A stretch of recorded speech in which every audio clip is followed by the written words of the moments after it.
എല്ലാവർക്കും നമസ്കാരം. കാസർഗോഡ് ജില്ലയിലെ കുമ്പളയിൽ അഭിഭാഷകയും CPIM ലോക്കൽ കമ്മിറ്റി അംഗവും DYFI നേതാവുമായ അഡ്വക്കേറ്റ് രഞ്ജിതയുടെ ആത്മഹത്യയുമായി ബന്ധപ്പെട്ട് പോലീസ് അന്വേഷണം ശക്തമാക്കിയിരിക്കുകയാണ്. ഇതിന്റെ ഭാഗമായി രഞ്ജിതയുടെ സഹപ്രവർത്തകനായ തിരുവല്ല സ്വദേശി അനിൽകുമാറിനെ പോലീസ് പിടികൂടിയതായി അറിയുന്നു. സെപ്റ്റംബർ 30 വൈകുന്നേരമാണ് രഞ്ജിതയെ വക്കീൽ ഓഫീസ് മുറിയിൽ ഫാനിൽ തൂങ്ങി മരിച്ച നിലയിൽ കണ്ടത്. വീട്ടുകാർ മൊബൈലിൽ വിളിച്ചിട്ടും എടുക്കാതിരുന്നത് കൊണ്ടാണ് അവർ ഓഫീസിലെത്തിയത്. ഈ സമയം ഓഫീസ് അകത്ത് നിന്ന് പൂട്ടിയ നിലയിലായിരുന്നു. വിവരമറിഞ്ഞെത്തിയ പോലീസ് വാതിൽ തുറന്നപ്പോഴാണ് രഞ്ജിത മരിച്ച നിലയിൽ കണ്ടെത്തിയത്. രഞ്ജിതയുടെ മരണവുമായി ബന്ധപ്പെട്ട് ആത്മഹത്യാക്കുറിപ്പ് പോലീസിന് ലഭിച്ചിരുന്നു. ഇതിൽ സഹപ്രവർത്തകനായ അഭിഭാഷകൻ അനിലിനെതിരെ പരാമർശമുണ്ടായിരുന്നതായി ബന്ധുക്കൾ പറഞ്ഞു.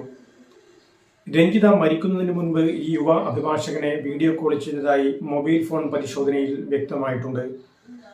രഞ്ജിത മരിച്ചതോടെ നാട്ടിൽ നിന്ന് മുങ്ങിയ സഹപ്രവർത്തകനെ ചോദ്യം ചെയ്യുന്നതോടെ ആത്മഹത്യക്ക് പിന്നിലെ ചുരുളഴിയും. രഞ്ജിതയുടെ മൃതദേഹം കാണാനോ സംസ്കാര ചടങ്ങിൽ സംബന്ധിക്കാനോ സഹപ്രവർത്തകനായ ഈ അഭിഭാഷകൻ തയ്യാറായിരുന്നില്ല. പൊതുപ്രവർത്തകയായ രഞ്ജിത കുമ്പളയിലെ രാഷ്ട്രീയ സാംസ്കാരിക രംഗത്ത് സജീവ സാന്നിധ്യമായിരുന്നു. അതുകൊണ്ട് തന്നെ മരണത്തിന് പിന്നിലെ ദുരൂഹതകൾ പുറത്തു കൊണ്ടുവരണമെന്ന ആവശ്യം ശക്തമാണ്.